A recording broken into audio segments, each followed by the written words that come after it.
Sejam muito bem-vindos à nossa segunda reunião do ano do Grupo de Saúde e Espiritualidade do Paraná. Eu gostaria de já deixar meu sincero agradecimento a quem está aqui conosco, hoje ao vivo, assim como também a você que está nos assistindo posteriormente em nosso canal do YouTube. É uma alegria recebê-los aqui. O Grupo de Saúde e Espiritualidade do Paraná surgiu com a proposta de reunir profissionais das mais diversas áreas da saúde, com o objetivo de estudar e desenvolver o tema da religiosidade e da espiritualidade aplicado às nossas práticas clínicas. Com muita satisfação, nós já reunimos mais de 300 colegas psicólogos, médicos, fisioterapeutas, odontologistas, assistentes sociais, capelães e tantos outros, procedentes do Paraná, de vários estados do Brasil e de países como Estados Unidos, Canadá, Portugal e Espanha. O GSE realiza reuniões mensais, sempre na última semana do mês, abordando com rigor científico os mais diversos temas dentro do escopo da saúde e da espiritualidade. Tudo com o propósito final de fazer chegar aos nossos pacientes o verdadeiro acolhimento humano, o biopsicossócio-espiritual. Se você está nos assistindo, é profissional da saúde e ainda não faz parte desse grupo fantástico, visite nossa página no Instagram ou nosso canal no YouTube para acessar o link solicitando a participação. Em nosso último encontro, nós tratamos do tema fideologia, em uma tentativa inovadora de dar um nome a uma disciplina, a uma ferramenta que possa nos ajudar na difusão do conhecimento sobre espiritualidade e saúde. Se você perdeu, a palestra está inteiramente disponível em nosso canal do YouTube. Não deixe de assistir. E sem mais delongas, eu gostaria de agradecer de maneira muito especial pela presença do nosso convidado de hoje, o professor Alexandre Ernesto Silva. O professor Alexandre é enfermeiro, mestre e doutor em cuidados paliativos e professor na Universidade Federal de São João del Rei, no estado de Minas Gerais. Mais que isso, ele é líder do incrível projeto Favela Compassiva, na Rocinha do Vidigal, onde desenvolve uma belíssima tarefa em cuidados paliativos nessas comunidades. Não vou dar mais spoilers, vou passar a palavra ao professor Alexandre, que certamente nos dará mais detalhes. Professor, uma honra recebê-lo aqui. Seja sempre muito bem-vindo em nosso grupo, e eu passo a você a palavra. Muito obrigado, Maurício. É uma alegria muito grande estar aqui com vocês. Acho que Liliane tá levantando a mão. Eu não sei se... Liliane? Não, acho que pode ter sido um engano. Muito feliz pelo convite, obrigado a minha amiga, minha irmã Fabiana Chino pela indicação, Maurício pelo acolhimento, né? Totalmente uma energia muito boa desde que eu recebi o convite, que energia boa a gente mede com acolhimento e com a atenção que um dá ao outro, e eu fui muito bem acolhido desde o momento do convite nesse grupo, né? E o convite foi para falar sobre ritos de passagem, mas especialmente para falar, dentro do rito de passagem, eu preciso falar de espiritualidade e cuidado paliativo. É importante que a gente traga essa expressão do cuidado paliativo para dentro do cuidado da espiritualidade e espiritualidade no cuidado paliativo. Então, eu pretendo fazer uma metade falando da espiritualidade, que é o berço desse grupo maravilhoso, né? E depois eu entro para os ritos de passagem, que eu vou abordar de forma um pouco mais robusta. Eu vou compartilhar a minha tela, vocês fiquem muito à vontade de me chamar quando quiserem, né? Abra o microfone e chama, porque eu vou parar de visualizar, né? Então eu preciso ver vocês. Um minuto.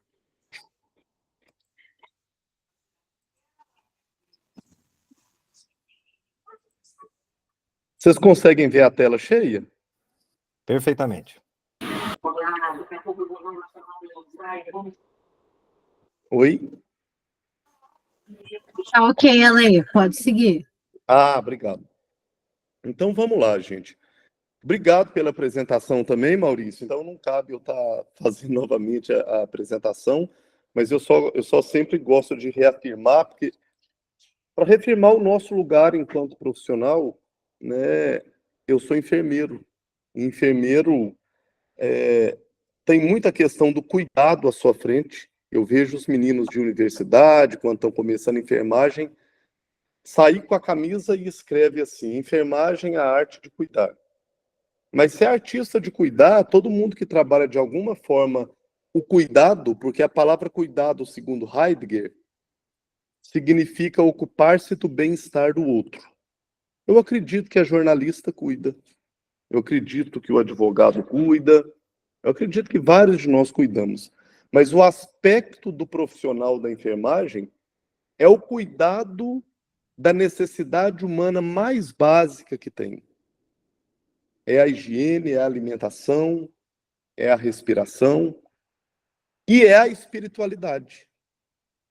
Porque se eu for pensar em quem convive mais intimamente com aquilo que é sagrado na vida do outro, eu não tenho dúvida que é a enfermagem, e mais ainda do que isso, é o auxiliar de enfermagem, é o técnico de enfermagem, é aquele que tem a capacidade de entrar dentro de um banheiro e a pessoa desnuda, ele lavar seus órgãos genitais. Ele aproxima o mais perto possível do que é sagrado na vida do outro.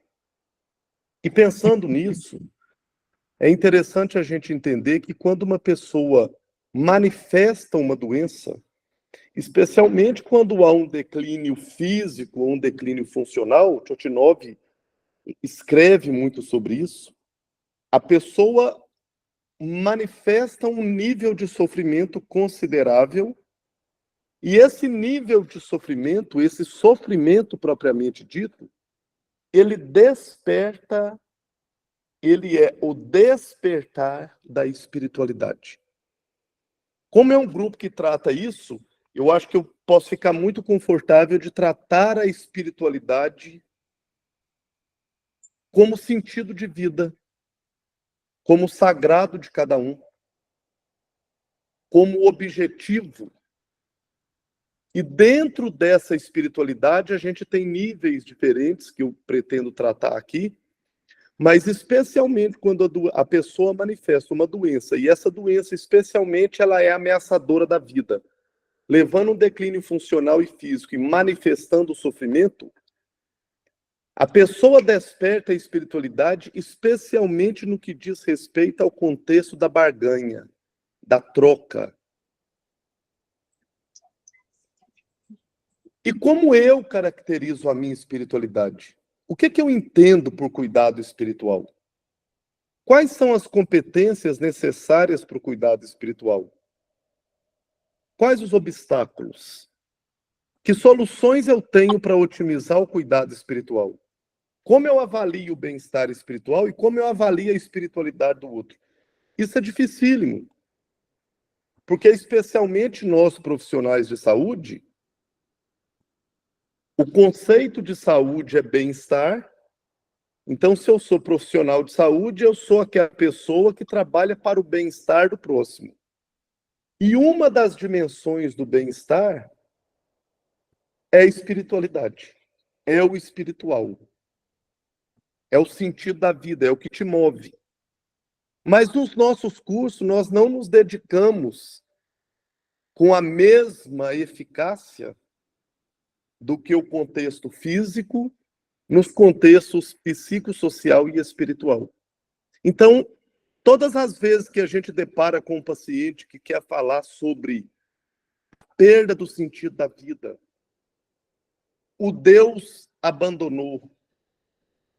Quem sou eu nesse mundo? Essa vida não presta. Ou a gente fala assim, eu vou chamar o psicólogo, ou eu vou chamar o líder religioso. E na grande maioria das vezes, essa pessoa só teve liberdade de usar essa palavra com você porque ele quer falar com você. Ele não quer falar com outra pessoa.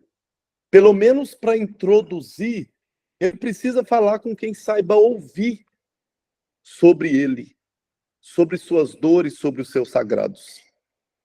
Então é importantíssimo que todos nós possamos, de alguma forma, especialmente quem é profissional de saúde, estudar basicamente que seja sobre espiritualidade, sobre sentido de vida. E quando a gente fala dessa espiritualidade, a Organização Mundial de Saúde, quando foi estudar dor em câncer e cuidados paliativos, ela fala que refere-se aos aspectos da vida humana que têm a ver com experiências que transcendem os fenômenos sensoriais. Não é o mesmo que religioso, ainda que para muitas pessoas a dimensão espiritual esteja associada à dimensão religiosa. A dimensão espiritual aparece vinculada ao significado e os objetivos. E no final da vida, com a necessidade de perdão, reconciliação ou afirmação de valores, isto para valorizar ou repensar e ressignificar o sentido daquela vida que foi vivida. Mas eu queria pegar aqui especialmente a primeira frase, que refere aos aspectos da vida que tem a ver com experiências que transcendem os fenômenos sensoriais. Quando a gente fala de espiritualidade, a gente fala que está para além dos órgãos do sentido. Eu gosto muito de ensinar aluno de graduação que ele começa a perceber o bem-estar espiritual de alguém quando alguma coisa que foi feito para ele, ele fala o seguinte: eu senti tão bem com isso que eu não sei nem te explicar o que é que eu estou sentindo. Ele não sabe explicar porque ultrapassa, transcende os fenômenos sensoriais. Isso tem a ver com bem-estar espiritual. O que a gente busca cada dia é um bem-estar espiritual. É uma completude da espiritualidade, ou seja, do sentido da vida, do valeu a pena, do vale a pena. E como eu falei no início, as experiências de espiritualidade, elas são relacionais. Sekpal e o Frankl já disseram isso, que as dimensões da espiritualidade, elas são intrapessoal, interpessoal e transpessoal. Eu manifesto bem-estar espiritual ou incômodo espiritual ou incômodo de sentido da vida ou do transcender, eu comigo mesmo. Interpessoalmente, com os outros que eu convivo. E transpessoalmente pode ser com uma pessoa que eu nem converso com ele, mas ele me leva a uma transcendência que eu não sei explicar o que é. Ou seja, transcende as questões sensoriais. Ou algo, um amuleto, uma imagem, um rito, que não é só uma relação intrapessoal. Eu comigo mesmo, a busca da espiritualidade, no contexto intrapessoal, está relacionada ao meu encontrar comigo mesmo. Por isso a necessidade de manter-se só, muitas vezes, de silenciar o externo, para que eu possa encontrar com aquilo que me move, aquilo que me faz continuar. O interpessoal, muitas vezes, é com pessoas que a gente ama muito ou que a gente tem uma certa afinidade, para poder reafirmar o sentido na vida numa transcendência. É tão bom determinadas pessoas, às vezes a gente fica com determinadas pessoas, é café com língua que a gente toma só, e essa pessoa dá vontade de você ficar o resto do dia com ele. Tem, inclusive, independente da religião, uma passagem bíblica que é a transfiguração no Monte Tabor, que foi tão bom aquele encontro, aquelas pessoas, que eles falam: para que nós temos que descer? Aqui é tão bom. A gente transcende, sim, com a relação com outras pessoas. E o transpessoal é o que ultrapassa e perpassa pela pessoalidade. Às vezes são determinadas pessoas, é o seu Yalorixá, é o seu pastor, é o seu mestre, é o seu padre, ou é a sua mãe, ou é o seu filho, ou é um amuleto, é uma ponte, é uma pedra. Tudo isso faz atingir uma transcendência que massageia o bem-estar espiritual. E quando a gente fala de cuidar, como eu disse, ocupar-se do bem-estar do outro, o cuidar espiritual, o cuidado espiritual, é a atitude de cuidar que se expressa na concretização de intervenções refletidas, planejadas, individualmente, ou no seio de uma equipe multidisciplinar, que o objetivo é promover o máximo bem-estar e facilitar o encontro de um sentido para a vida. É a reconciliação existencial, é a reconciliação do sentido da vida, do significado da vida. E trocando em miúdo, quando eu falo que eu estou cuidando espiritualmente do outro, eu estou buscando restaurar no outro o seu eu, a sua significativa por estar vivo.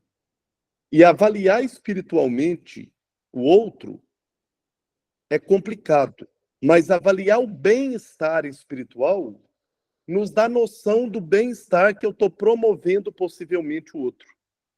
Então, avaliar o bem-estar espiritual, ele tem uma relação entre observar o outro, escutar o outro, perguntar o outro e medir no outro. A gente tem escalas para isso. Eu quero deixar duas indicações que eu gosto muito de avaliação espiritual.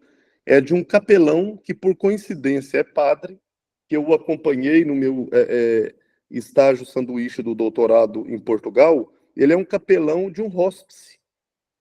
E ele escreveu um artigo e depois ele escreveu um livro. Diagnóstico espiritual e respectiva intervenção no doente na prática. Ele fala como eu identifico o sofrimento espiritual no outro. E para isso ele escreveu depois Cuidados Paliativos, Diagnóstico e Intervenção Espiritual, aprofundando nessa questão de perceber o sofrimento humano.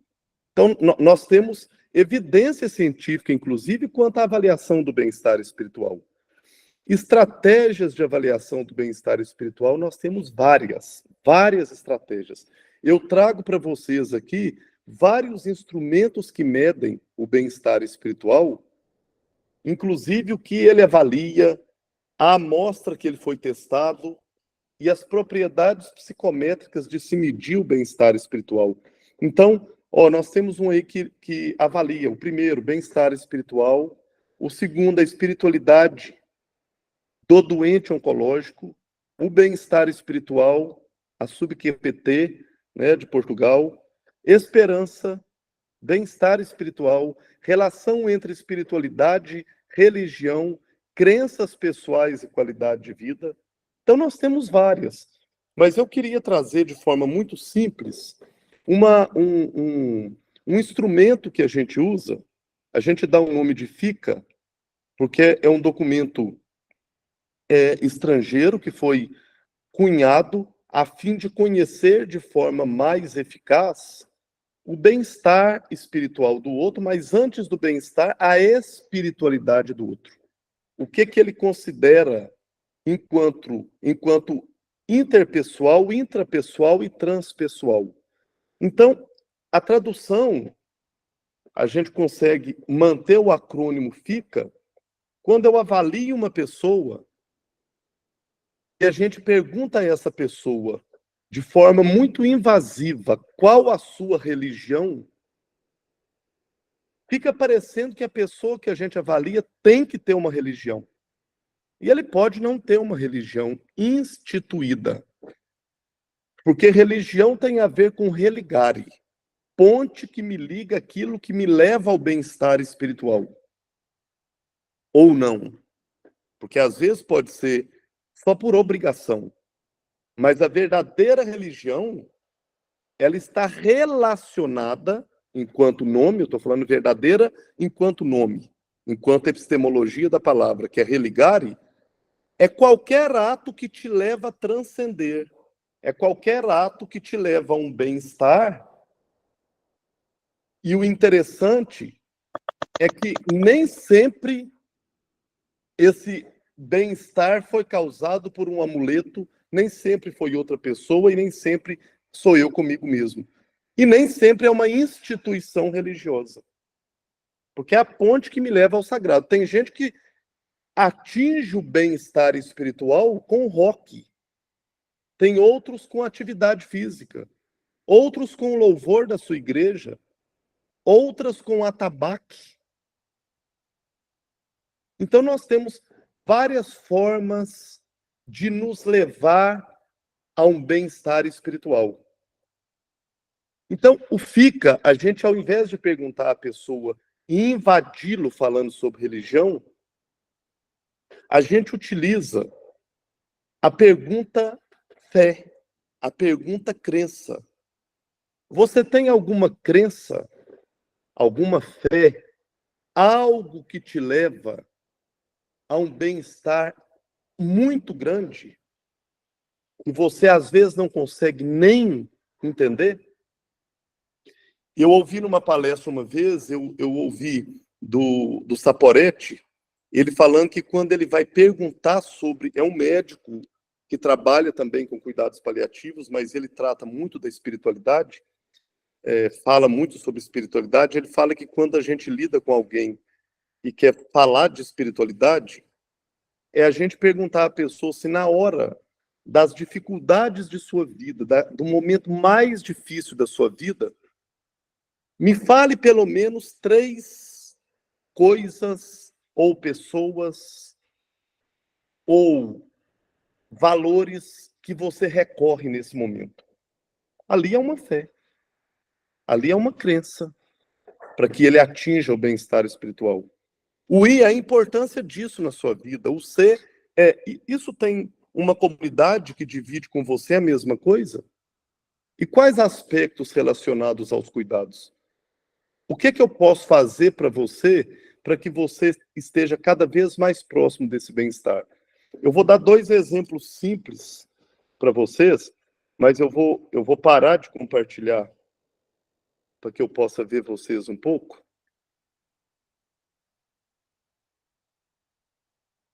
Deixa eu ver aqui. Vocês estão me ouvindo? Sim. Tá? Sim, ouvindo. Tá, 1 minuto, por favor. Eu perdi foi vocês da tela. Só 1 minutinho. Que eu quero contar esse exemplo. Na verdade... Você deve estar no Safari ali, será que não? Estamos aqui, amor, a gente está te vendo. Meio que apareceu ali e fugiu de novo. Deixa eu ver se eu... Opa! Tá aqui. Aí. Isso. Eu tenho 2 exemplos interessantes quando a gente utiliza o FICA. Primeiro, um paciente com esclerose lateral amiotrófica que eu fui acompanhar no cuidado paliativo, 26 anos.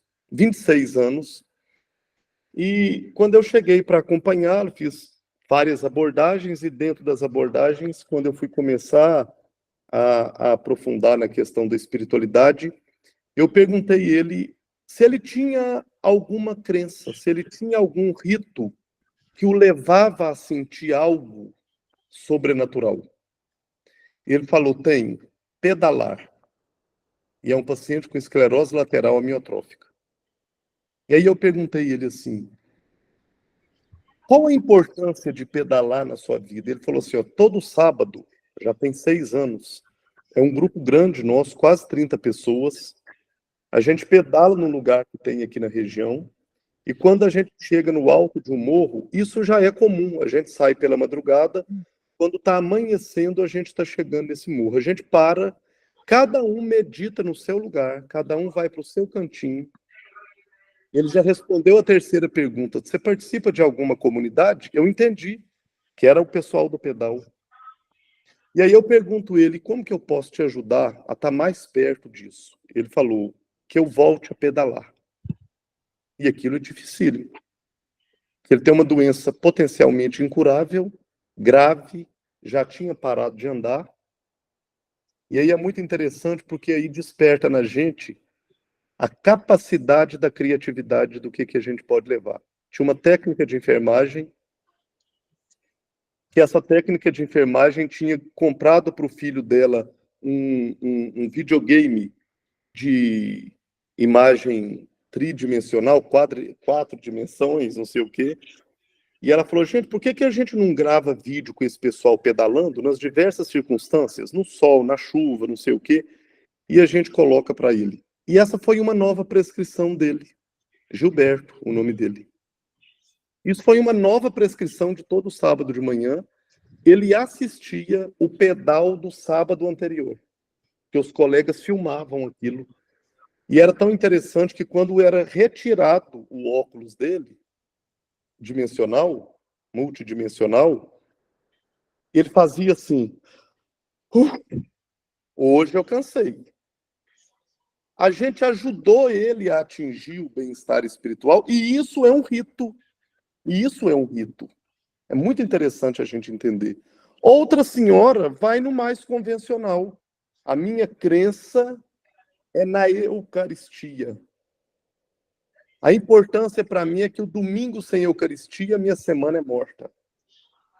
A minha comunidade é a paróquia Nossa Senhora das Dores. E vocês podem me ajudar a sentir esse bem-estar, permitindo que eu receba a Eucaristia aqui no hospital. Olha, tudo isso é religião e tudo isso é bem-estar espiritual. É uma escala simples, algo simples que a gente pode perguntar, e que a gente sai daquela lógica de perguntar a pessoa sem poder oferecer nada a ela. Quando eu pergunto à pessoa qual religião, e ela fala espírita, e aí? O que isso te traz para a terapêutica do profissional de saúde que pode me ajudar a ser melhor? Às vezes nada. Às vezes foi só um dado que muito pior. Muito mais do que ajudar, você pode piorar a situação da pessoa. Para esse primeiro momento, eu não sei se vocês tratam assim, Maurício, de abrir para alguém conversar alguma coisa durante, ou a gente vai tudo e no final a gente faz isso?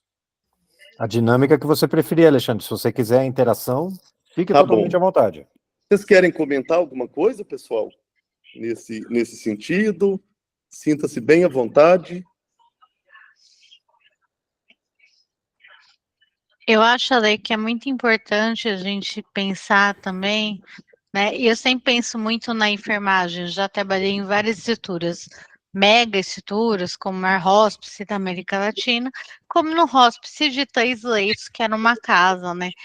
E eu sempre lembro de um caso que eu tinha um técnico de enfermagem que ele morria de medo de qualquer questão de religião, e a gente tinha, né, um paciente que ele era do candomblé, a família queria trazer, né, os ritos, e só para contextualizar, era um hospital pediátrico. Então, assim, às vezes o mesmo paciente vinha o pastor, o padre, o pai de santo e o kardecista, enfim, né, a gente, né, entende. Então, como eu trabalhava nesse momento com ele, assim, de que, olha, né, eu entendo, você pode não ter essa crença, você pode ter esse medo e tudo bem. Então, assim, quando for o ritual, você vai e fica lá no posto de enfermagem e explicar para a família, olha, você chama se tiver alguma intercorrência, porque eu acho que às vezes falta essa questão de como fazer no dia a dia, né, que parece que é muito difícil, mas não é,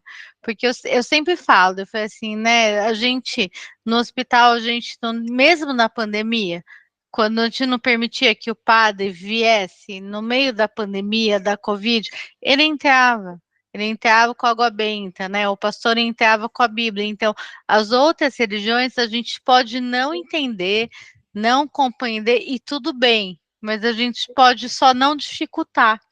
Então, eu acho que o nosso papel como profissional de saúde é não julgar essa crença e tentar facilitar de uma forma que a gente equilibre, né? Que seja tudo bem, o profissional não precisa ter essa crença e nem a gente quer converter ninguém, a gente só quer permitir que a família tenha esse momento. Muito obrigado, Fabiana. Obrigado pela contribuição. Mais alguém? Edna, quer falar, Edna? Estou tentando ver aqui. Alexandre, boa noite, Maurício. Acabei chegando um pouco atrasada, mas... Boa noite. Mas fui brindada aí com esse exemplo maravilhoso aí dessa interpretação do FICA nessa abordagem com esse ciclista, e me veio uma situação que eu tenho achado bastante desafiadora, que é trazer esse conteúdo e trabalhar exatamente a ferramenta FICA com os alunos de medicina, até porque a gente está trabalhando naquele contexto de muita teoria, como que eu ponho isso na prática, e eu achei fantástica essa abertura, a gente, né, ir além um pouco do que está exatamente escrito, não que a gente vai modificar a ferramenta FICA, né, mas trazê-la numa interpretação prática, e exatamente isso. Eu vou Mais fazer ampla, né, Edna? e eu vou fazer para quê? E que resposta que eu vou dar para o meu paciente ou aquela pessoa em relação a isso? Então, achei fantástico e acho bastante desafiador trabalhar essa questão aí com a parte, né, da graduação, que eu tenho tentado atualmente trabalhar um pouco isso. Mas parabéns, achei excelente maneira de abordar, sim. Parabéns. Muito obrigado, Edna. E eu acho que uma coisa que é muito interessante eu depois que passei a estudar um pouco mais a espiritualidade, eu resumo quase que a escala fica no início do meu contexto, que eu vou conhecer a biografia da pessoa. Eu, às vezes, pergunto a ela, o que dá sentido à sua vida? O que te move? Quando eu sei o que dá sentido à vida dela, e pelo menos 3 itens que movem essa pessoa de continuar, né? E eu monto o meu plano terapêutico pensando naquilo, porque a linha guia da terapêutica que eu utilizo com o outro, ela tem a ver com aquilo que dá sentido à vida dele. É muito simples eu falar com ele, você tem que parar de fumar. Eu não sei o que dá sentido à vida dele, porque às vezes a única coisa que dá sentido à vida dele é o cigarro. E aí eu sou mais um punitivo. Então, quando eu falo sobre o sagrado do outro, sobre aquilo que o move, e eu pergunto quais são as coisas mais sagradas da sua vida, eu posso trabalhar meu plano terapêutico pensando na espiritualidade o tempo todo. O tempo todo. Né? Eu agradeço a participação, vou compartilhar para a gente seguir, e depois vocês ficam muito tranquilos de voltar a participar. Tá bom? Acredito que a tela já está cheia. Tem uma outra ferramenta, que é a Facet SP12, que avalia... Estão ouvindo, pessoal? Alexandre, só ainda não tá aparecendo a apresentação. Epa, peraí.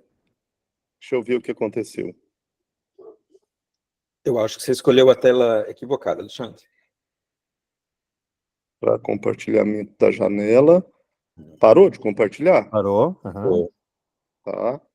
Deixa eu ir aqui. Permitir o compartilhamento da janela. Aí, Marquinhos. Ei, querido, você tá bom? Tudo bem? Graças a Deus. Foi, pessoal? Ainda não. Agora tá vindo.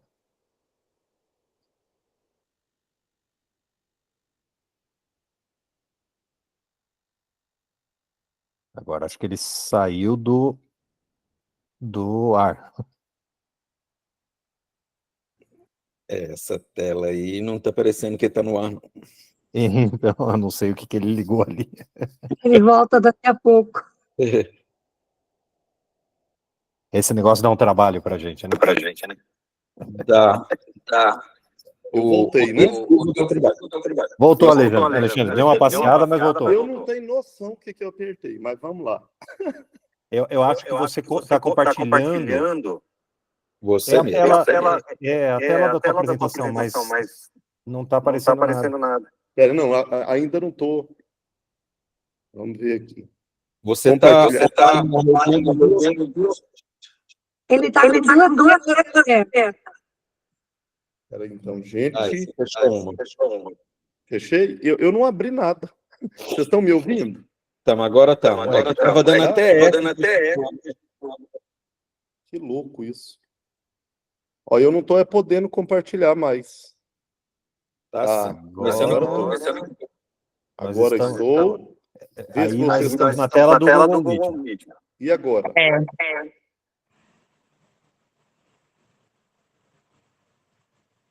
Vou parar a apresentação. Aham, Vou recomeçar, tá bom? perfeito. Permitir o compartilhamento da janela. Não, é da tela. Era isso. Se vocês puderem me ajudar, se foi. Agora. Não vou nem fechar mais. Então, essa escala é uma escala de bem-estar espiritual que a gente pode entregar para o paciente ou para o familiar fazer com ele, ou a gente mesmo, junto com ele, preencher, e a gente pode fazer ela sempre de 7 em 7 dias. Essa escala, ela busca avaliar o bem-estar espiritual dos indivíduos e pode ser aplicada independentemente de crença religiosa. As duas subescalas avaliam. Até o 7º, ele avalia sentido e paz.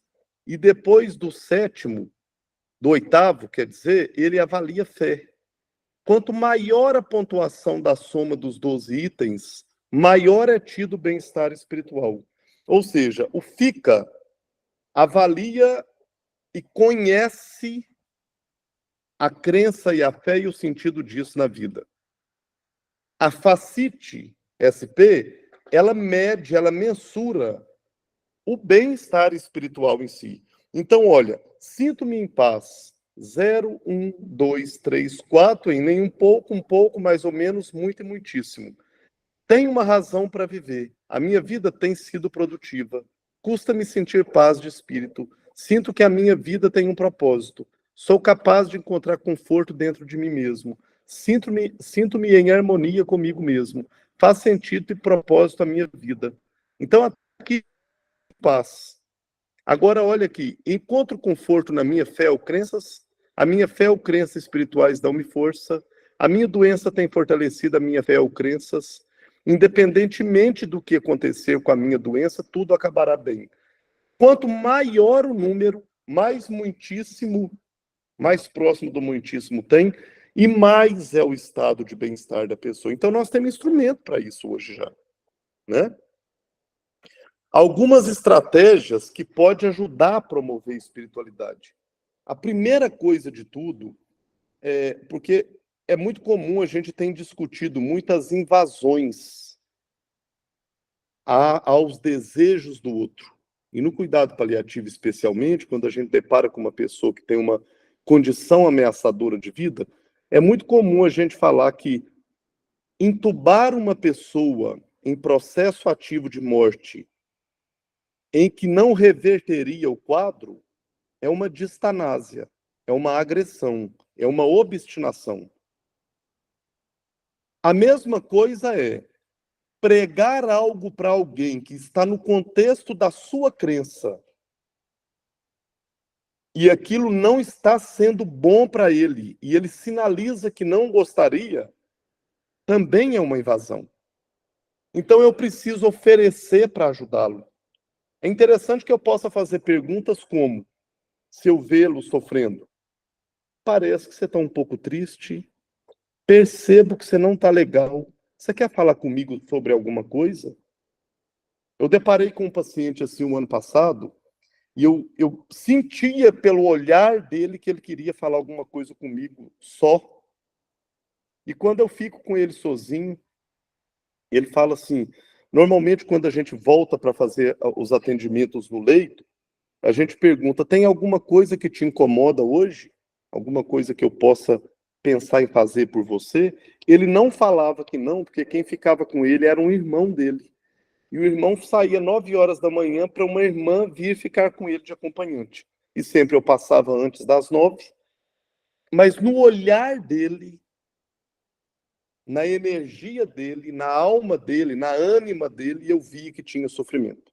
Então pedi para ficar com ele sozinho e ele falou comigo: Alexandre, uma das coisas que mais tem me feito sofrer, esse meu irmão que fica comigo é um querido, é uma pessoa que eu amo muito. Mas o que acontece é que ele me acorda 3 horas da manhã e ele faz eu orar com ele, e já tem mais de 30 dias, que ele faz eu repetir com ele que eu aceito o Senhor Jesus como único Senhor e Salvador da minha vida. E eu já aceitei, todo dia eu repito. Eu fico com vontade de perguntar a ele, será que Jesus esqueceu que eu já falei com ele ontem? Do quanto ele incomoda fazendo aquilo. Aquilo causa mal. Aquilo pode causar bem para quem está oferecendo.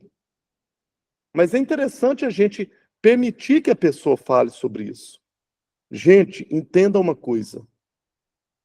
Oferecer algo, uma pregação, uma música de coral, um pequeno espetáculo, tocar um saxofone, ele pode ser útil e pode não ser. Aquilo dá sentido à vida do outro, ele quer receber a sua oração. E lembrar de uma coisa, antes de mais nada, eu preciso ter um controle de sintomas rigoroso. Não é só pegar na mão do outro. Não é só passar a mão na cabeça do outro. Não é só levar coral para cantar. Tem pessoas que a dor dele, de 0 a 10, é 9. E nós estamos permitindo que alguém toque saxofone no quarto. Eu estou aumentando a dor. Então eu preciso trocar o pneu do carro com ele andando. O que dá sentido à vida dele naquele momento é não ter dor, não ter náusea, não ter vômito. Encoraje a revisão da vida, para que ele possa encerrar pendências valorizando. É interessante que a gente explore o sentimento de culpa e de medo. Você tem medo de alguma coisa? Você tem culpa de alguma coisa? E tenha coragem de, a hora que perguntar de culpa, esteja pronto para indicar um outro profissional que consegue aprofundar nisso mais do que eu. Às vezes ele perdeu o sentido da vida, às vezes ele perdeu o bem-estar espiritual por uma culpa que ele carrega. Mas eu tenho que ter coragem nesse momento de, ao invés de oferecer para ele um psicólogo, de apresentá-lo. Psicólogo não se oferece. Psicólogo não é cardápio. É totalmente diferente quando eu falo assim. Você não quer um psicólogo, não? Fica parecendo que eu não consigo trabalhar as profundezas psíquicas. Eu não estudei para isso como enfermeiro. Eu preciso falar com ele, ó, eu sou de uma equipe, você sabe que a gente atende aqui em grupo. A partir de amanhã, eu preciso de um outro colega que ainda não te visitou, que ele te visite. Ele chama fulano, ele é psicólogo, e essa dimensão do seu sofrimento pode ser melhorada com a terapêutica dele junto conosco. Eu não ofereço, eu apresento. A forma que eu falo muda a história e pode gerar um bem-estar espiritual quando ele resolve a culpa. Reequacionar expectativas e objetivos. Uma esperança realista para ele. Não, se Deus quiser vai dar tudo certo. Porque às vezes ele conversa com a gente, o paciente ou a família, e fala com a gente assim, eu estou com medo dessa doença me matar. Não, para com isso, não fala isso. Não, ele quer falar sobre. Ele quer falar sobre. E quando eu permito ele falar sobre e acolho, você quer falar sobre isso? Eu vou te ouvir. Você tem medo porque você tem alguma dúvida, algo que eu posso te ajudar, algo que outro profissional possa te ajudar, algo que o médico precisa detalhar mais para você quanto à doença, e eu te acolho quanto ao seu medo. Eu acho muito engraçado, um dia minha mãe falou que não gostaria que quando ela falecesse, fosse colocado aquele filó em cima dela no caixão. Eu falei, mãe, para que isso? O que tem? Aquilo é para o mosquito não pousar no seu nariz e pousar na gente. Se a gente morrer depois da senhora. Ela falou, mas quem está ficando aí que se vire com o mosquito? Eu falei, mas por quê, mãe? Ela falou assim, eu imagino que aquilo dá coceira no nariz. Eu falei, mãe, pelo amor de Deus. Mas eu permiti que ela falasse sobre. Permita que as pessoas falem.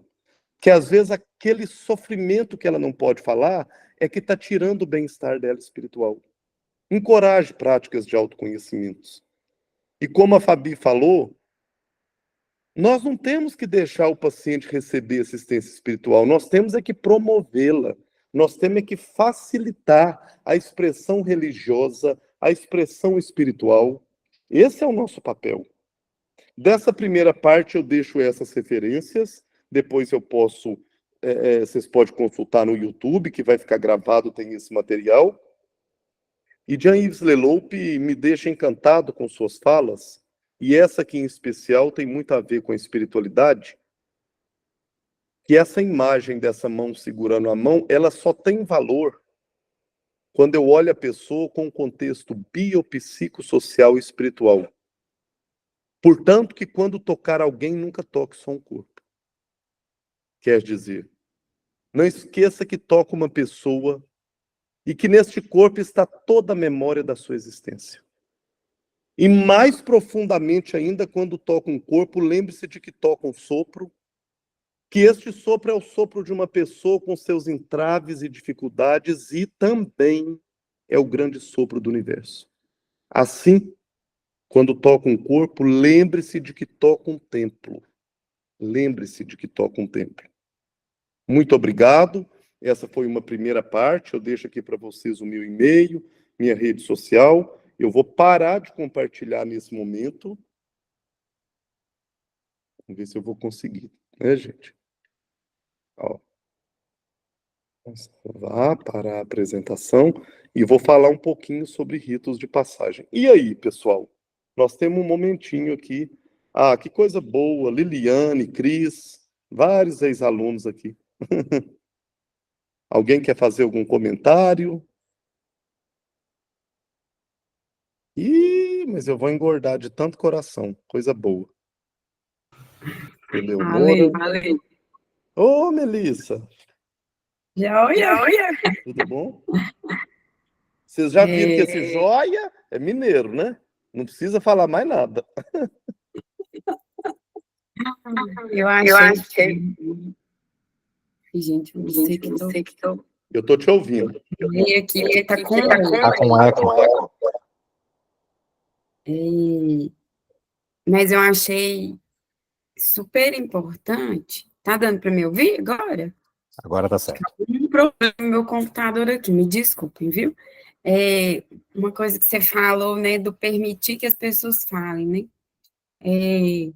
Tanto que isso é importante. Eu trabalho muito no contexto da dor crônica, então eu comecei a observar dentro dos atendimentos exatamente isso, que no começo a gente tem aquela ansiedade de já querer perguntar e querer saber tudo, mas sem a delicadeza de ir naquele tempo, né, que você está dizendo, você entende isso, é um tempo que comunga esse ritual, né, na verdade, que é um ritual de coletar as informações de forma com que eles consigam falar e a gente fazer todas essas conexões, né, então, para mim, esse permitir, né, que as pessoas falem, ficou muito forte, e sempre agradecer essa oportunidade de escutar, né, dessa carinho boa.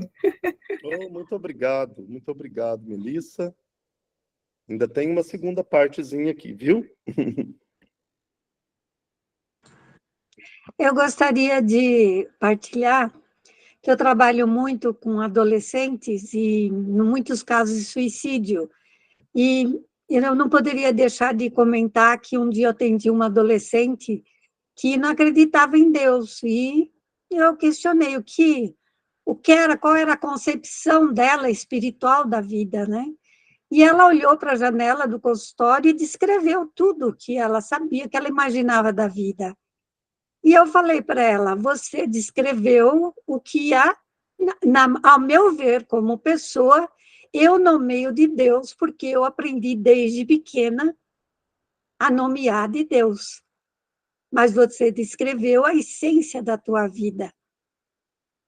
E a partir daí nós discorremos uma conversa que ela ficou bem, que ela não teria que provar para ninguém que Deus existe. Eu falei, para que você fica gritando ao mundo querendo provar que Deus não existe? Eu falei, se nós admitirmos que existem outros planetas, vamos nós duas, você vai discorrer da sua visão espiritual, e eu vou discorrer da minha. O que vão achar lá? Vai ser a mesma forma que nós descrevemos? Ela disse que não. E aí, ela não precisou provar para mais ninguém que Deus... Maravilhoso. É porque a gente quer nomear com uma placa.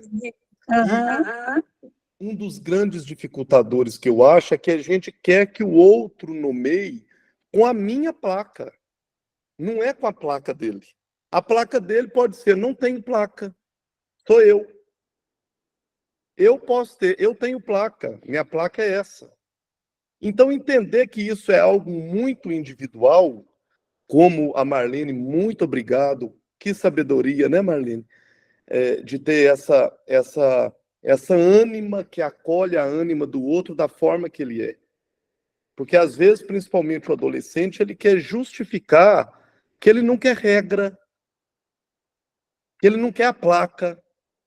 E, muitas vezes, os conflitos que nascem com os pais, de fundo psíquico, na verdade, ele é de fundo espiritual, ele não é de fundo psíquico. Porque o fundo da crença em que ele atinge o bem-estar espiritual por meio da sua ponte que liga ao sagrado, pode ser diferente do pai. Pode ser a roda de amigos, pode ser o rock naquela fase. E para ele aquilo é atingir um bem-estar espiritual. Então, é muito delicado, porque nós não fomos treinados ou capacitados numa concepção de perceber o que é sentido de vida do outro. Portanto, que essa falta de sentido leva às grandes guerras. Por que estão acontecendo essas duas grandes guerras hoje no mundo que a gente tem vivido? Por descontentamento com o bem-estar espiritual de um povo.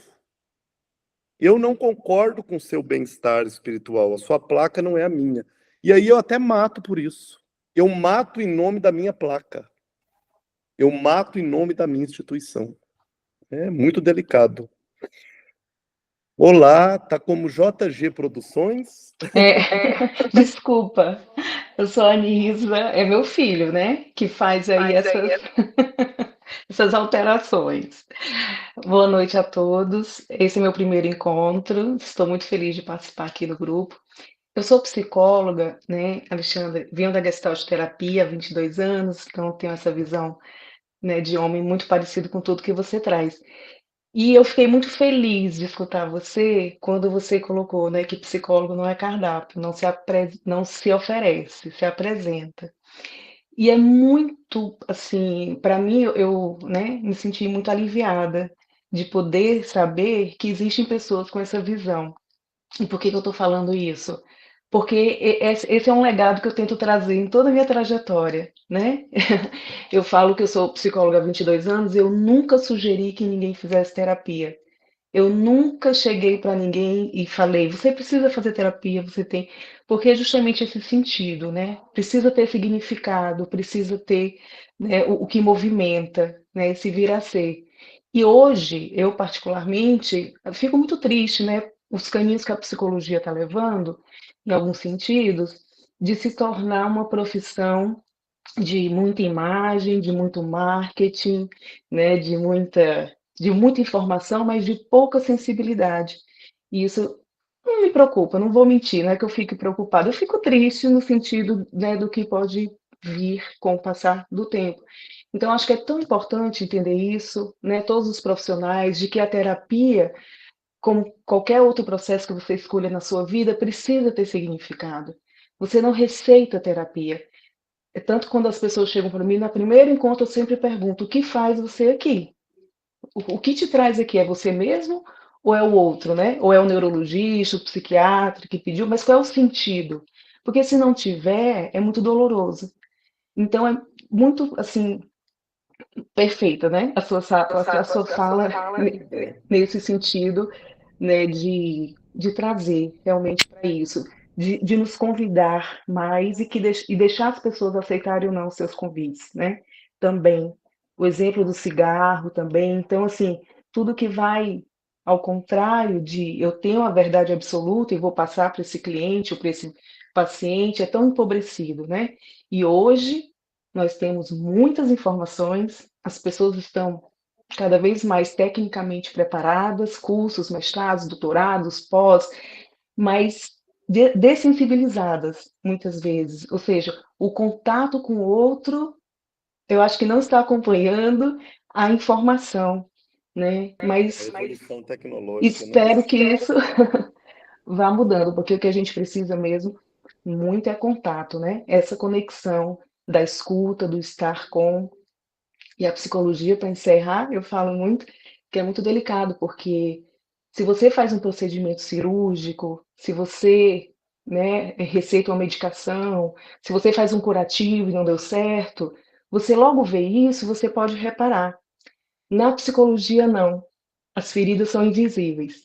Então, você nunca sabe como que uma fala sua vai repercutir, como uma fala punitiva, como um conselho, porque psicoterapia não é dar conselho, mas quando você fala para alguém, você tem que fazer isso, tem que fazer aquilo, onde que ficam essas cicatrizes, né? Como é que você vai remediar? Então, essa é a delicadeza também que precisa ser muito olhada, né? Não, as cicatrizes não são vistas tão rapidamente, como nas áreas em que o corpo, digamos assim, né? Lógico que você trabalha o todo, mas eu dei esse exemplo para entender essa delicadeza dessa abordagem, né? Ok, muito obrigado. Eu queria completar só colocando, antes de ouvir o Marcos, que todo esse contexto psicossocial e físico, ele é importante para o contexto espiritual, porque muitas vezes a pessoa não atinge o bem-estar espiritual, ele não massageia o bem-estar espiritual, porque às vezes há um desconforto físico, psíquico e social. Então, por isso que a gente é que anatomiza tudo, a gente divide o ser humano em biopsicossocial, mas é tudo um contexto só, né? Muito obrigado. Marcos? Oi, querido. JG Produções, qual que é o seu nome? Desculpa. É a Anisa. Eu prometo que eu vou tentar mudar isso. Não, tranquila. Anisa. Queria completar essa sua fala, que foi excelente também, e com a fala do professor, é que a gente que é psicólogo, eu também sou psicólogo, e eu trabalho mais com pessoas enlutadas, né? E o cuidado paliativo, tanto também você lidar com o enlutamento também de pessoas que não necessariamente não passaram por cuidados paliativos ou morte, né? Violentas e tudo. Que eu acho que a gente, como psicólogo, a gente tem que ter um cuidado muito grande nesses atendimentos, porque às vezes é uma dificuldade gigantesca fazer com que essa pessoa em sofrimento chegue até a gente, né? Não é nem a questão de convencer nem nada, né? Porque às vezes a pessoa, eu moro em outro país e a comunidade brasileira aqui tem uma mania de fazer comigo assim: morreu alguém? Toma um cartão do Marcos aqui, assim, como se eu tivesse que ir no velório já resolver e já iniciar uma terapia, né? Então, a gente precisa esperar primeiro que a pessoa crie essa demanda do tratamento e de falar. Né? Ninguém que perdeu alguém de uma maneira violenta ou de alguma outra forma quer falar disso de uma vez, porque precisa primeiro acreditar no que aconteceu, né? Que é a morte. Né? E eu lembro que eu tive um casal que perdeu um filho, uma criança de 3 anos de idade, que veio com muito ódio de Deus, com muito ódio. Como é que Deus permitiu que aquilo acontecesse? Né? E essa terapia ela só não foi interrompida porque eu consegui ouvir esse ódio, consegui não rebater esse ódio e consegui apontar para eles. Falei assim, tá bom, vocês já falaram muito do ódio de um Deus que vocês não acreditam mais. Então, a gente precisa desviar esse ódio. Para onde que nós vamos levar esse ódio? Né? Para essa cura, para ajudar nessa dor tão gigantesca, porque é um ódio voltado agora a uma coisa que vocês não acreditam mais. Né? Se Deus não existe mais, vocês acreditam que ele não existe, porque um Deus que existe não deixaria acontecer o que aconteceu com o filho de vocês já chegaram a essa conclusão de que ele não existe. Mas vocês estão com tanto ódio dele que ele existe. Ele está existindo para ser odiado. Né? E eu não estou aqui numa posição de terapeuta para defender Deus. Né? Eu não sou advogado do diabo. Eu estou aqui para ouvir vocês. Se vocês estão me falando que vocês não acreditam, eu acredito no que vocês estão me dizendo. Ele não existe. Né? Então, vamos trabalhar algumas outras questões para a gente poder caminhar nessa dor. Né? Porque senão a gente começa a insistir, né, numa espiritualidade que é religião. Né? Você vai querer convencer as pessoas que Deus existe e que Deus trouxe o seu filho. Então, na hora da alegria, Deus existe. Mas na hora que tira, Deus não existe. Isso não é nosso trabalho. Né? Legal, Marcos. Né? Muito bem contextualizado. Obrigado, Né? Marquinhos. Então, acho que a gente tem que... Né? Obrigado você. Nada. Vamos mais uma e depois eu volto para a apresentação. Vamos lá, Ana Cláudia. Isso. Alexandre, só para sintetizar uma coisa que eu estou escutando dos colegas, é muito bom ouvir alguém que não é da área da psicologia falar sobre espiritualidade. Eu acho que essa ideia do Dr. Maurício, né, de fazer um grupo assim tão multiprofissional, eu acho que esse é o grande desafio, que neste grupo e essa lida com a espiritualidade e a saúde, né? Independente de que área que a gente é formado, a promoção da fé, né, no sentido que você colocou, né, não é da religião, é assim, mas dizer, é de qualquer lugar, e que nesse momento, principalmente, seja num hóspice, seja no leito de UTI, seja no leito de enfermaria, né, que está terminal ou não, eu acho que a palavra-chave é manejo. A gente não consegue trabalhar a vida, né? É o momento. Então, isso pode ser feito pelo enfermeiro, pode ser feito pelo médico. Por isso, as pessoas que estão em contato com o paciente precisam ser preparados, né? Eu acho que os colegas estão dizendo assim, o quanto é difícil na nossa área, porque a gente também é preparado para trabalhar. E assim, nesse momento não é trabalhar nada. É assim, é acolher e dar lugar, né? Acho que é essa síntese que eu queria colocar aí. Tá bom? Escuta. Maravilha, Ana Cláudia. Tá, eu agradeço a tua palestra, está muito interessante. Muito obrigado. Doutor Maurício. Alexandre, posso fazer só uma, antes de você continuar rapidinho? É sua. Eu gostaria de fazer um comentário que, baseado no que você nos passou até agora e no comentário dos demais colegas, que a sua experiência de profissional e de vida, na sua fala, trouxe todo mundo com os pés no chão. Que é justamente esse o objetivo de toda a programação do ano para o nosso grupo. Mostrar que a espiritualidade não está lá em cima, ela está aqui, com a gente.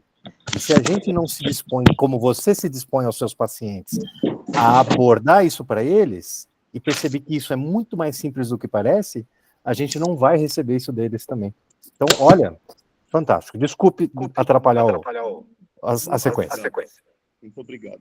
Eu acho que é muito bom a gente falar do que faz, mas eu sou um pouco... Como eu estou no mundo acadêmico e eu estou no mundo da prática profissional, eu acho que isso é muito bom. Eu não deixo, mesmo quando não tem aluno, eu não deixo de atender paciente, porque eu só acredito que a prática, ela é isso, a teoria no chão da fábrica. E o chão da fábrica tem que beber da teoria, para não virar um grupo de conselheiros, né? Eu acho que isso é que é o mistério de tudo isso. E aí a gente fala de ritos. Ritos de passagem. A primeira coisa que eu queria colocar antes de projetar alguma coisa é porque toda vez que a gente pensa em rito, a gente pensa em ritos formalizados relacionados a instituições religiosas. É o cantar seguro na mão de Deus, é o som do atabaque, é o vestir a roupa branca e não deixar aparecer a face. Isso tudo é institucionalizado. Tudo isso é institucionalizado. Mas a gente não pode esquecer que naquela relação da espiritualidade é a relação minha comigo mesmo, minha com o outro e minha com algo ou alguém que me faz transcender que não é palpável. E na relação minha comigo mesmo, eu posso ter uma relação de rito para atingir o meu sagrado tomando 3 golinhos d'água. Eu posso ter um rito, que é quando a criança morre com menos de 40 dias, banhar ela numa banheira que tem a aliança dos avós, que é de um grupo de ciganos. E a gente tem toques nossos toques nossos, que é, se eu coço de cá, eu coço de cá. A pessoa pode ter um rito instituído por ela que não é institucional. Então, aqui eu vou falar de alguns ritos institucionais, mas eu só entendo e levo a dignidade humana ao ser humano quando eu, enquanto vida essa pessoa estiver, entender como que ela se sente contemplada enquanto dignidade humana daquilo que ela gostaria que fosse atingido. Tem gente que fala assim, pois quando eu morrer, eu quero que toque forró no velório. E a gente tem visto isso muito no Instagram. Às vezes é uma roda de de samba no meio do velório.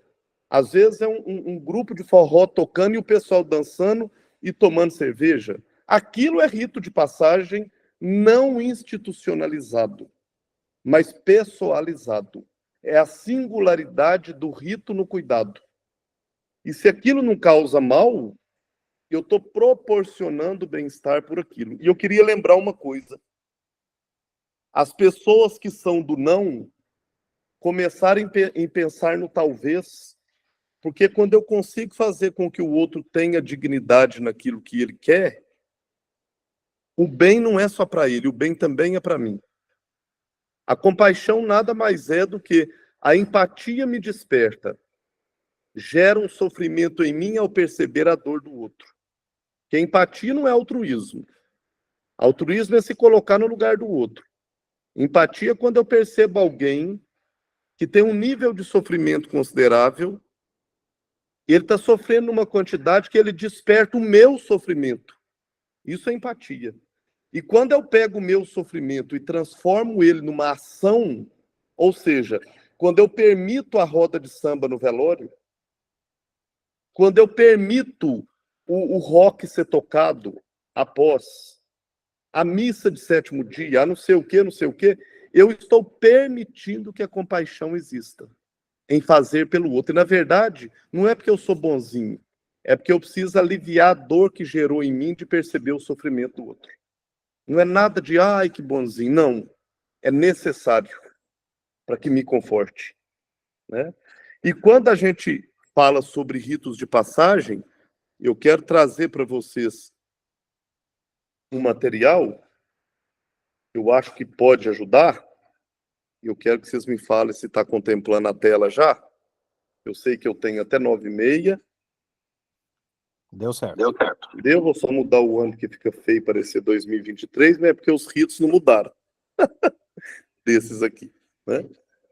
Esses ritos de passagem nas diferentes crenças, a gente já falou de espiritualidade e religião, que são partes fundamentais na abordagem do cuidado paliativo, especialmente. Cuidado paliativo é uma modalidade de cuidado que preocupa com a qualidade de vida de pessoas que têm condições ameaçadoras de vida, e não é só no fim de vida, é em qualquer etapa da vida que a pessoa convive com uma condição ameaçadora.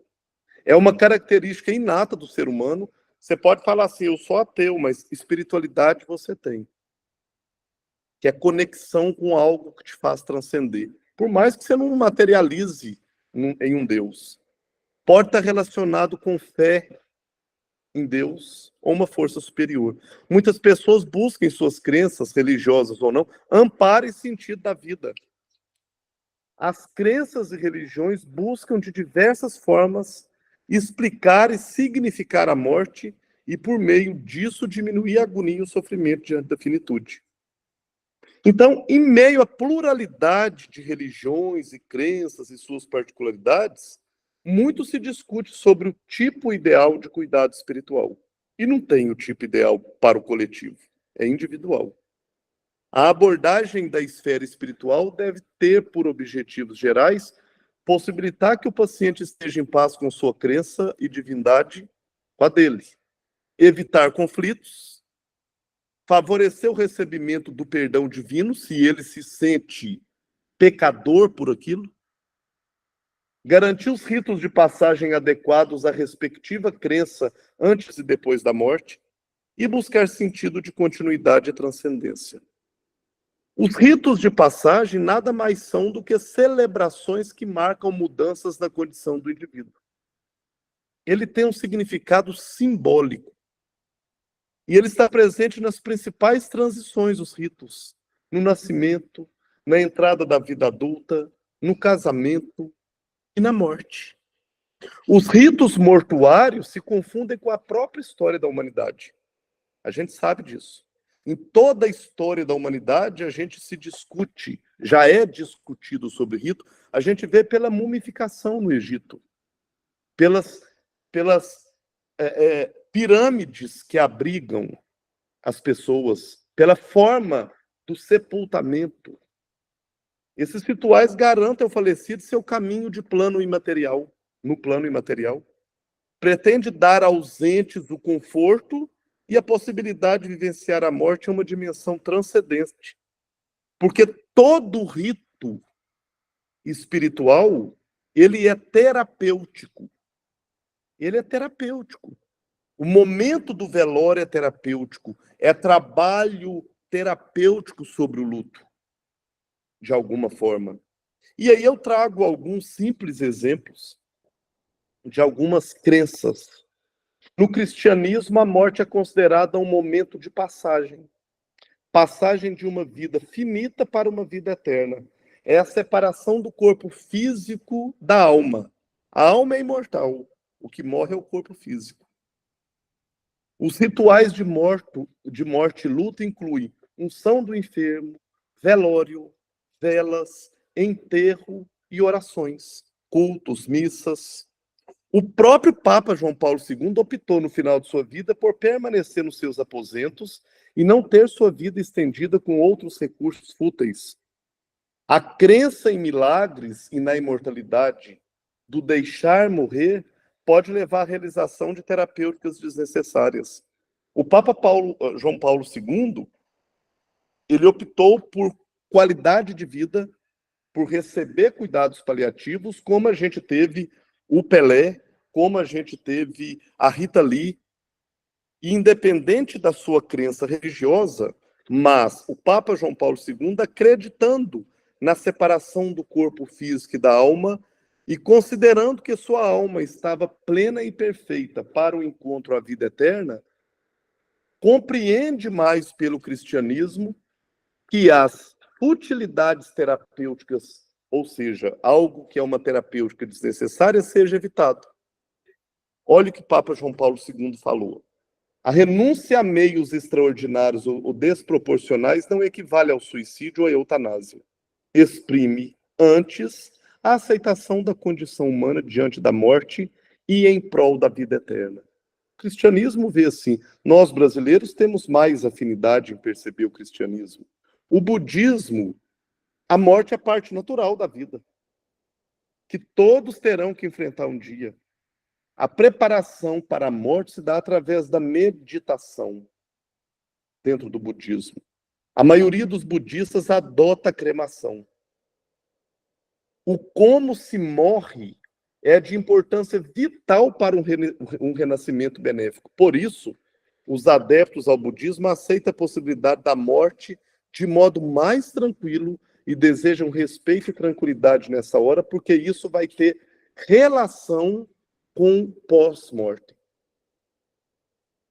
Segundo o Dalai Lama, se quisermos morrer bem, devemos aprender a viver bem. Se esperamos morrer em paz, devemos cultivar a paz em nossa mente e modo de vida. E o espiritismo? É claro, né, gente, que tem vertentes dentro do cristianismo, dentro do budismo, dentro do espiritismo. Mas dentro do espiritismo, a morte é uma transição e não um ponto final. Assim que ocorre a morte, a alma regressa ao mundo dos espíritos, de onde tinha saído, para mais uma encarnação. A reencarnação é necessária para a purificação da alma que busca a perfeição. O velório é dirigido ao espírito do falecido e são realizadas preces. Também são utilizadas músicas em seus rituais e não há velas. O espírito assiste o enterro? Está no livro dos espíritos. Frequentemente assiste, mas algumas vezes, se ainda está perturbado, não percebe o que se passa.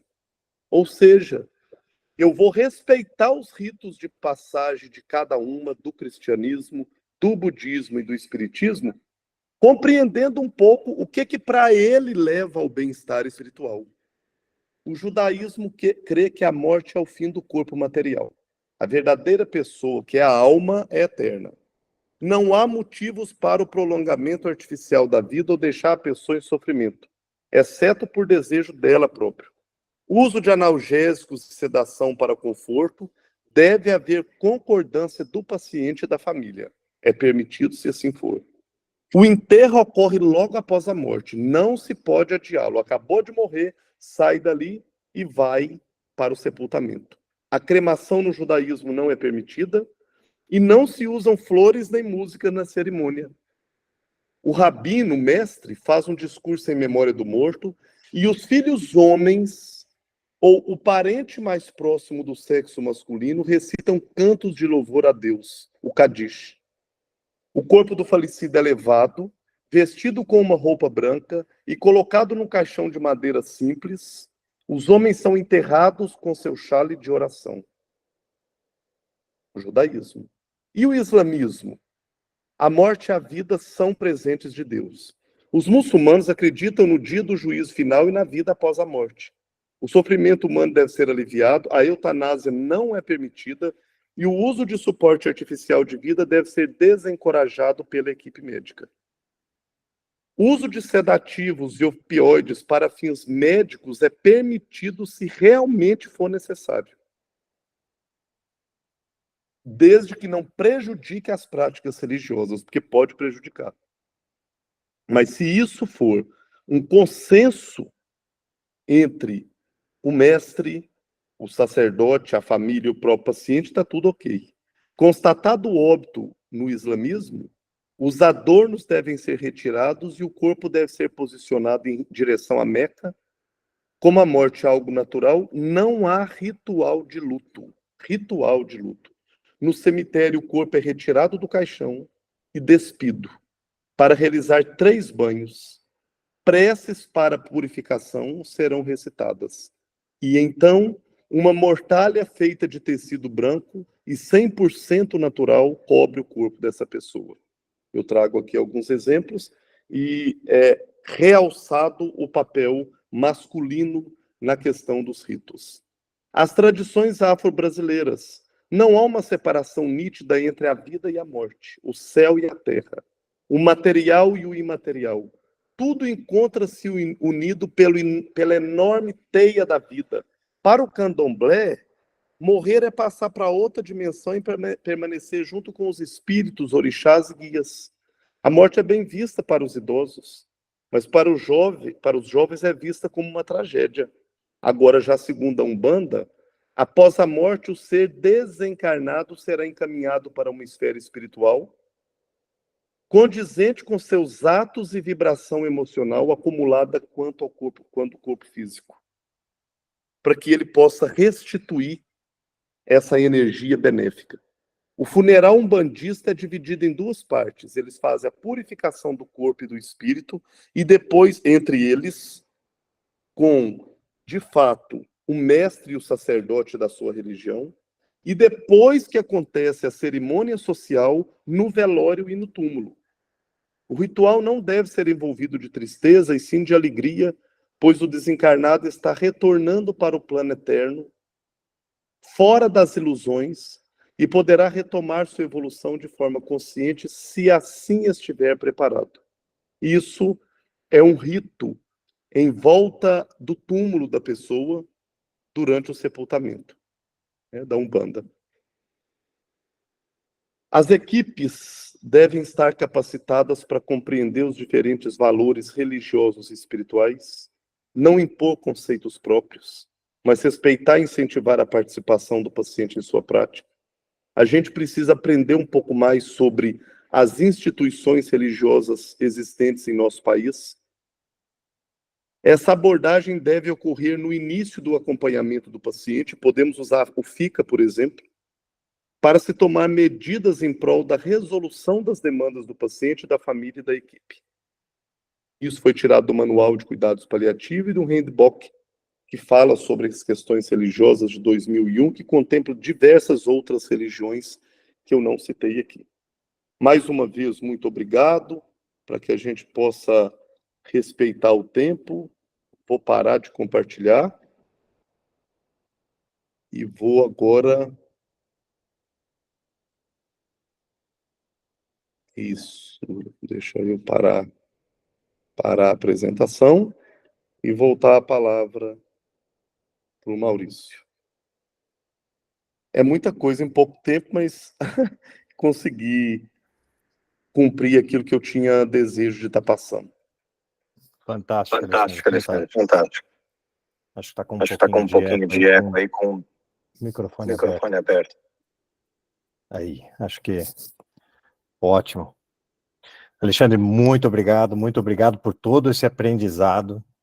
Eu tenho certeza que eu represento todo mundo aqui quando eu digo que nós terminamos hoje um pouquinho melhores do que quando nós começamos. E eu fico muito feliz, porque sem nós conversarmos antes, você contemplou exatamente o objetivo que eu tinha em mente, que era trazer todo mundo para a Terra, no sentido de nós nos apoiarmos uns aos outros, porque nós precisamos disso, né? Vou aproveitar esse momento para me dirigir a quem nos assiste pela gravação do YouTube. Eu deixo aqui nosso agradecimento por permanecer até aqui. Antes de nós abrirmos espaço para as nossas perguntas ao vivo, eu gostaria de convidar todos para a nossa próxima reunião de maio, e eu vou compartilhar a tela aqui por alguns instantes.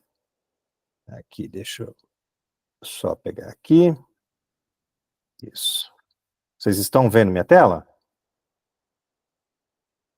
Sim. Perfeito. Então, gostaria de convidar a todos para a nossa próxima reunião de maio, com o tema Capelania Hospitalar, que nos será apresentado pela amiga e colega Érica Checan, que está aqui com a gente, acredito que até o momento. Ela é capelã, musicoterapeuta, responsável pelo serviço de cuidados espirituais do Hospital do Rocio, aqui em Campo Largo, no Paraná.